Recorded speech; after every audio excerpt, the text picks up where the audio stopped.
Good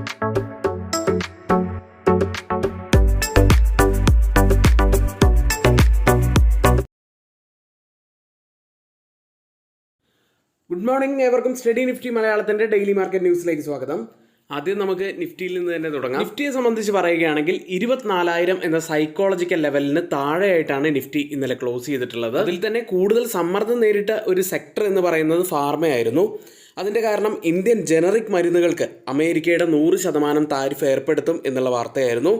കാരണം America Indian generic മരുന്നുകളുടെ ഏറ്റവും വലിയ ഒരു വിപണിയാണ്.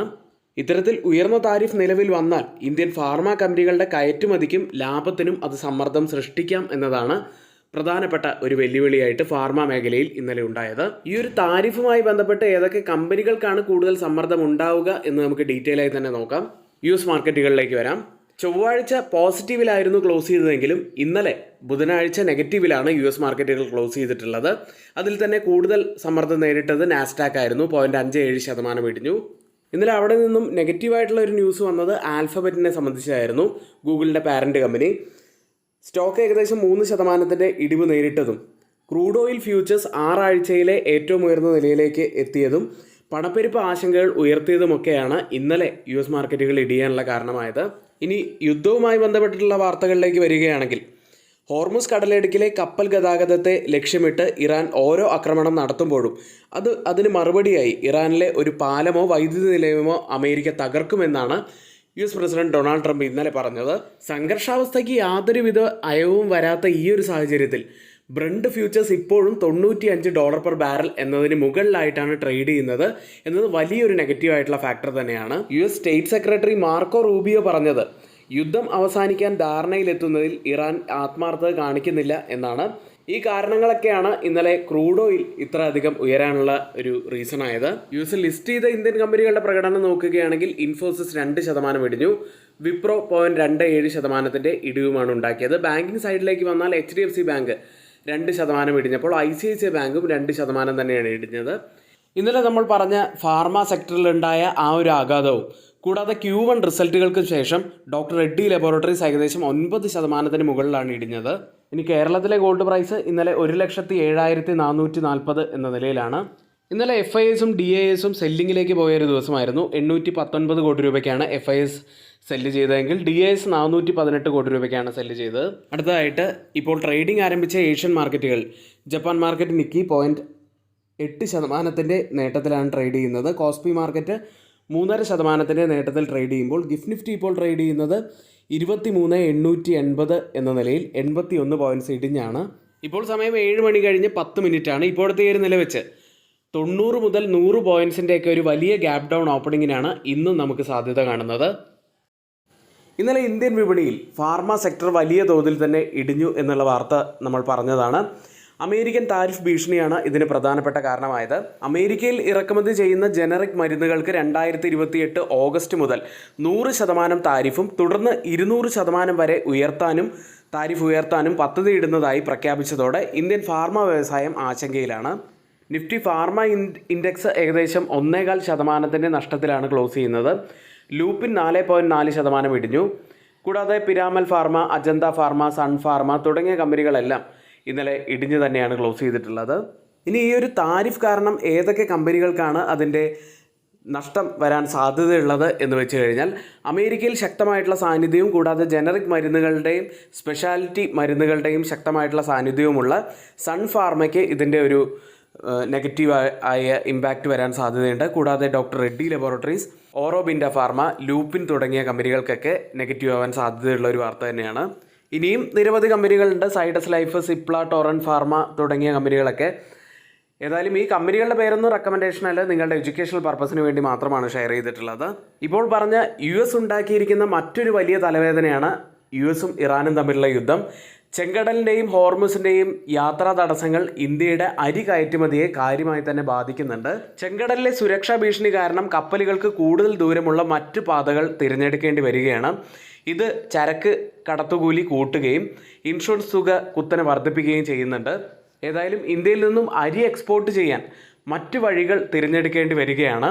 മറ്റു റൂട്ടാണ് ഇവർക്ക് തിരഞ്ഞെടുക്കേണ്ടി വരുന്നത്. ഇത് വില കുത്തനെ കൂട്ടാനുള്ള ഒരു സാധ്യതയാണ് വരുന്നത്, പ്രത്യേകിച്ച് മിഡിൽ ഈസ്റ്റിലും യൂറോപ്പിലുമുള്ള ഉപഭോക്താക്കൾക്ക്. അടുത്തതായി റിസൾട്ട് സീസണാണ് ഇപ്പോൾ ഇന്ത്യൻ വിപണിയിൽ നടന്നു പോയിക്കൊണ്ടിരിക്കുന്നത്.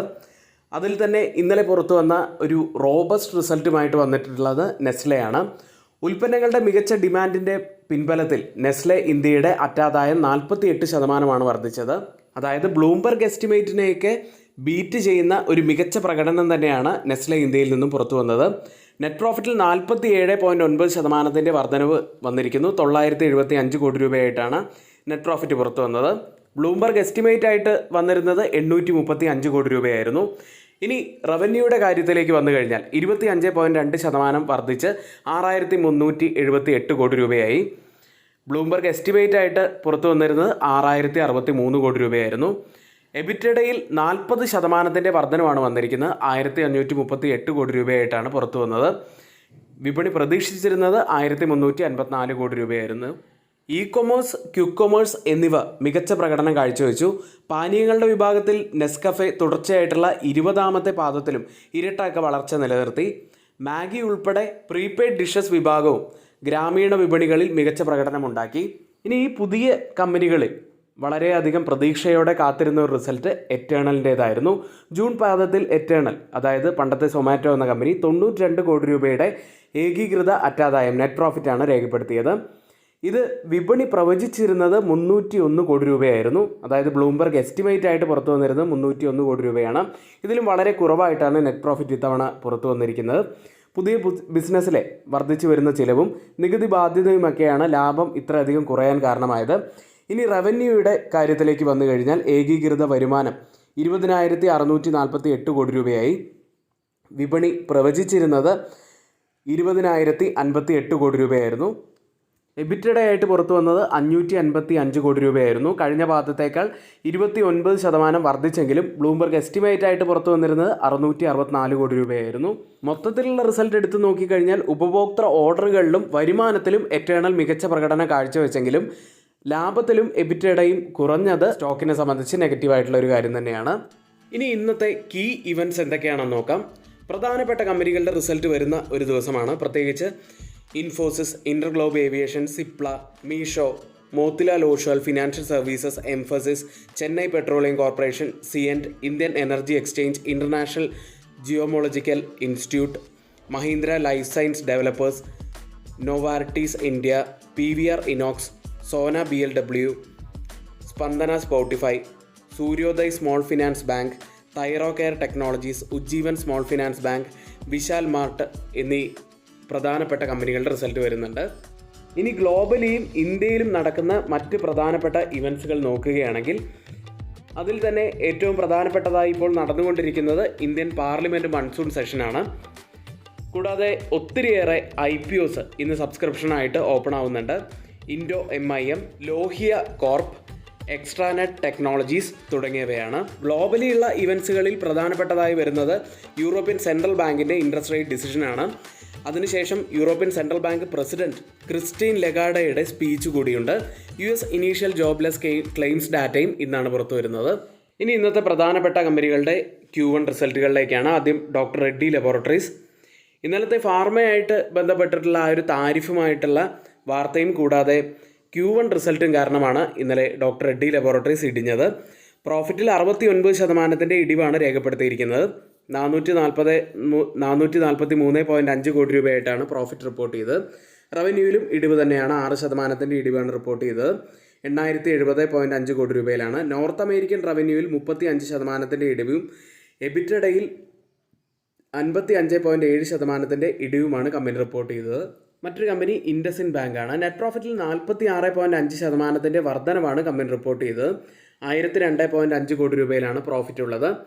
നെറ്റ് ഇൻട്രസ്റ്റ് ഇൻകത്തിൽ 1% വർധനവ് വന്നു. 4684.7 കോടി രൂപയിലാണ് നെറ്റ് ഇൻട്രസ്റ്റ് ഇൻകം ഉള്ളത്. പ്രൊവിഷൻസ് ആൻഡ് കണ്ടിജൻസീസിൽ 22.9% ഇടിവും കമ്പനി റിപ്പോർട്ട് ചെയ്തിരിക്കുന്നു. അടുത്ത് ഹിന്ദുസ്ഥാൻ പെട്രോളിയം കോർപ്പറേഷനാണ്. ലോസ് ആയിട്ട് റിപ്പോർട്ട് ചെയ്തിരിക്കുന്നത് 11,526.4 കോടി രൂപയാണ്. കഴിഞ്ഞ വർഷം ഇതേ കാലയളവിൽ പ്രോഫിറ്റായിട്ട് കമ്പനി റിപ്പോർട്ട് ചെയ്തിരുന്നത് 4,370.9 കോടി രൂപയാണ്. റവന്യൂവിൽ 26.8% വർധനവും കമ്പനി റിപ്പോർട്ട് ചെയ്തു. 1,40,485 കോടി രൂപയിലാണ് ഉള്ളത്. ക്രൂഡ് ഓയിലിൻ്റെ വിലയൊക്കെ കുതിച്ചുയർന്നതിൻ്റെയൊക്കെ ഒരു ഫലമായിട്ടാണ് ഇപ്പോൾ ഹിന്ദുസ്ഥാൻ പെട്രോളിയം കോർപ്പറേഷൻ ഇതിൻ്റെ ലോസ് വലിയ രീതിയിൽ തന്നെ ഇപ്പോൾ റിപ്പോർട്ട് ചെയ്തിരിക്കുന്നത്. അടുത്ത യുണൈറ്റഡ് സ്പിരിറ്റ്സ് ആണ്. പ്രോഫിറ്റിൽ 11% വർധനവ് വന്നിരിക്കുന്നു. 463 കോടി രൂപയിലാണ് പ്രോഫിറ്റ് ഉള്ളത്. റവന്യൂവിൽ 6.2% വർധനവാണ് വന്നത്. 2,708 കോടി രൂപയിലാണ് റവന്യൂ ഉള്ളത്. അടുത്ത തൻല പ്ലാറ്റ്ഫോമാണ്. പ്രോഫിറ്റിൽ 20.1% വർധനവ് വന്നു. 142.2 കോടി രൂപയിലാണ് പ്രോഫിറ്റ് ഉള്ളത്. റവന്യൂവിൽ 17.8% വർധനവാണ് വന്നിരിക്കുന്നത്. അടുത്ത് IIFL ഫിനാൻസ് എന്ന കമ്പനി. പ്രോഫിറ്റിൽ 189% വർധനവ് വന്നു. 675.1 കോടി രൂപയായിട്ടാണ് പ്രോഫിറ്റ് റിപ്പോർട്ട് ചെയ്തത്. നെറ്റ് ഇൻട്രസ്റ്റ് ഇൻകത്തിൽ 54.8% വർധനവാണ്. 2,003.9 കോടി രൂപയായിട്ടാണ് നെറ്റ് ഇൻട്രസ്റ്റ് ഇൻകം ഉള്ളത്. മറ്റൊരു കമ്പനി വാരി റിന്യൂവബിൾ ടെക്നോളജീസ് എന്ന കമ്പനിയാണ്. പ്രോഫിറ്റിൽ 34.1% വർധനവ്. 115.9 കോടി രൂപയായിട്ടാണ് പ്രോഫിറ്റ് ഉള്ളത്. റവന്യൂവിൽ 53.2% വർധനവാണ് വന്നിരിക്കുന്നത്. 924.3 കോടി രൂപയായിട്ടാണ് റവന്യൂ റിപ്പോർട്ട് ചെയ്തത്. മറ്റൊരു കമ്പനി ഒറാക്കിൾ ഫിനാൻഷ്യൽ സർവീസസ് ആണ്. പ്രോഫിറ്റിൽ 120.5% വർധനവ് വന്നു. 1,415.5 കോടി രൂപയായിട്ടാണ് പ്രോഫിറ്റ് ഉള്ളത്. റവന്യൂവിൽ 68.7% വർധനവാണ് റിപ്പോർട്ട് ചെയ്തത്. 3,125.2 കോടി രൂപയിലാണ് റവന്യൂ ഉള്ളത്. ഇന്നിവിടെ നമ്മൾ പറഞ്ഞ എല്ലാ കാര്യങ്ങളും ഏറ്റവും ഓതറൈസ്ഡ് ആയിട്ടുള്ള സൈറ്റുകളായ money control, mint, Reuters, CNBC, financial express തുടങ്ങിയ മാധ്യമങ്ങളിൽ നിന്നാണ് എടുത്തിരിക്കുന്നത്. മറ്റുള്ളവയെല്ലാം നമ്മുടെ വ്യൂസ് മാത്രമാണ്. ഒരിക്കലും അതൊന്നും റെക്കമെൻഡേഷൻ അല്ല. നിങ്ങളുടെ എഡ്യൂക്കേഷണൽ പർപ്പസിന് വേണ്ടി മാത്രമാണ് ഷെയർ ചെയ്യുന്നത്. എങ്കിൽ ഇന്നത്തെ ഈ വീഡിയോ ഇവിടെ പൂർത്തിയാവുന്നു. ഏവർക്കും നന്ദി.